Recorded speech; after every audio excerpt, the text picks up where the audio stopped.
你去睇下我哋依家目前嘅樓層喺20樓左右。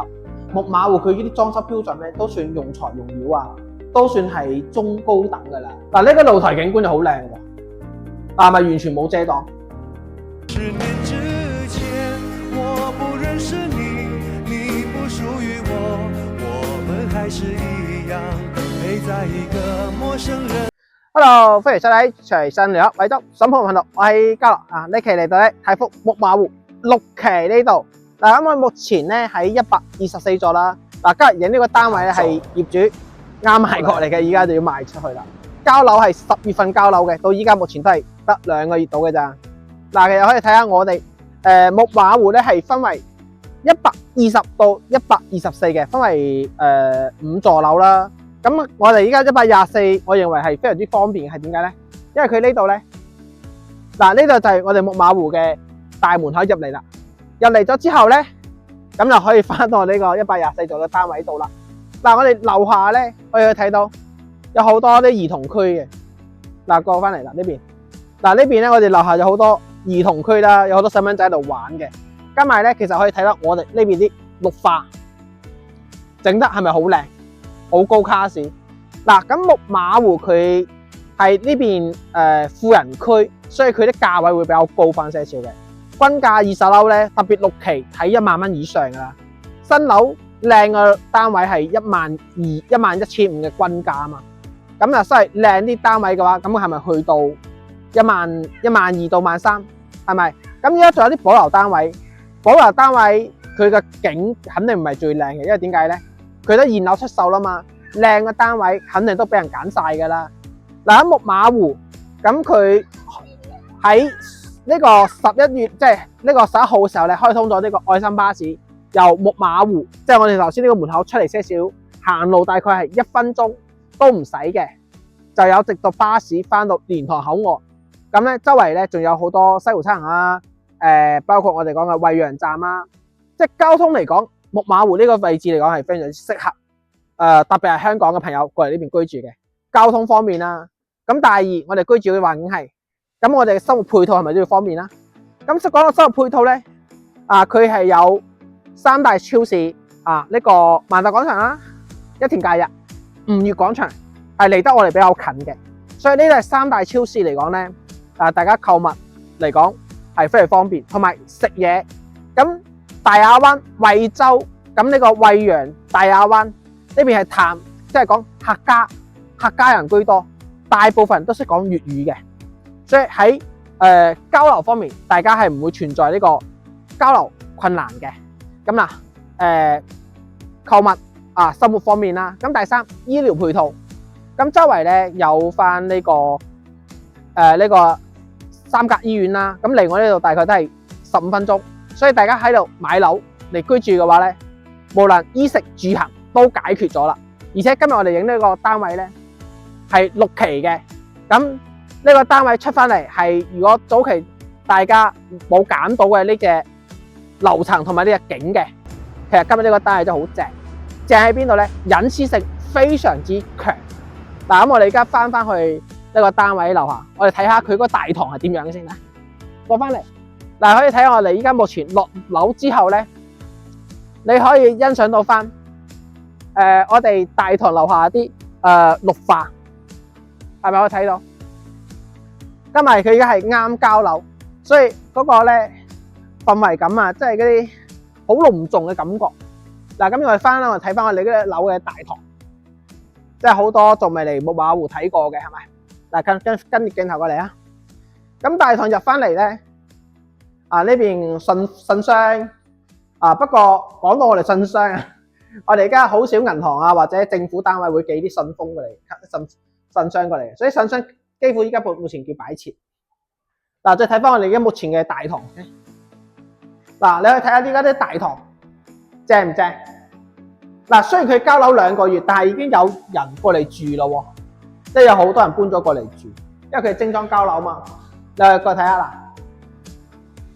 咁咧佢係2個 lift 佢有2個 lift 嘅，大概咧2 lift 6戶啦。109嘅有4個單位，同埋128嘅得2個單位。咁我哋而家上去睇樓啦。Hello， 嗱，依家咧翻到呢個單位度啦。嗱，木馬活6期交樓先3個月，咁業主依家就攞翻套樓出嚟賣。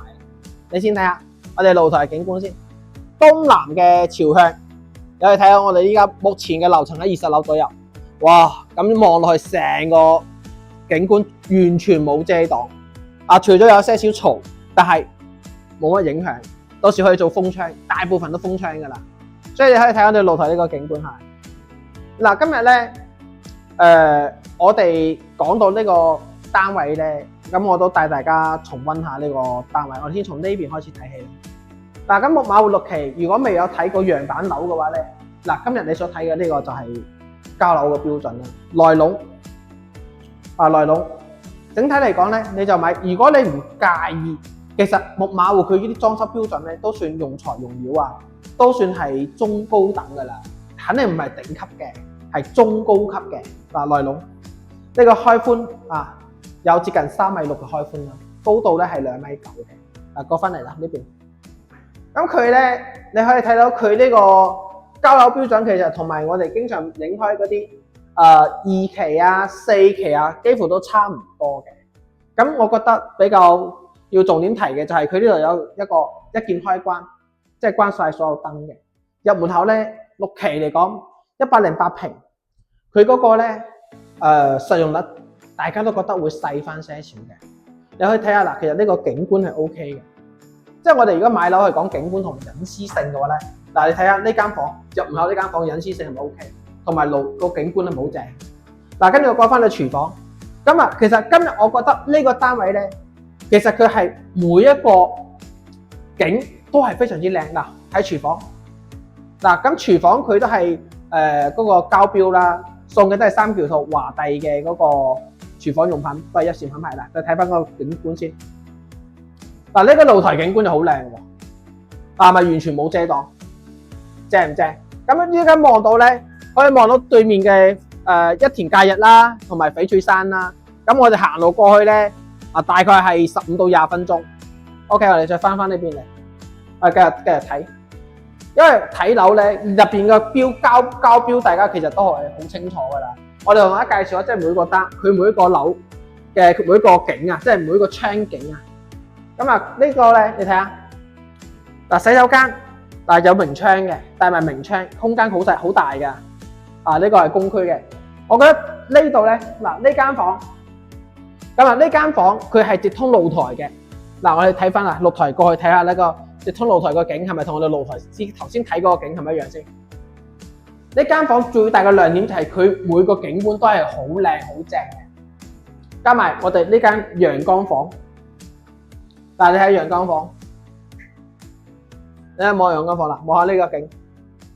望到我哋1期嘅別墅啦，下面別墅同埋望到遠處萬達廣場應該睇唔到，不過可以望到城建一中心，係咪？呢間房咧有些少呢度對住人哋嘅陽光房，但係呢度主要我哋呢度封埋窗呢個位置呢個位置嚟講，呢個位置嚟講咧就可以睇到我哋呢度，但係呢度封埋窗，同埋我哋呢度用翻嗰個磨砂嘅窗對方睇唔到我哋，所以隱私性就得呢間房可能對方會睇到啲多，但係如果做咗磨砂玻璃之後就睇唔到噶啦。到最後我哋翻嚟睇我主人房，主人房呢度咧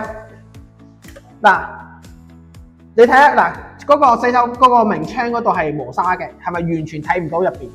所以隱私性好強。即係呢個單位包括我哋主人房呢個位置，呢個窗景。睇翻個窗景，哇！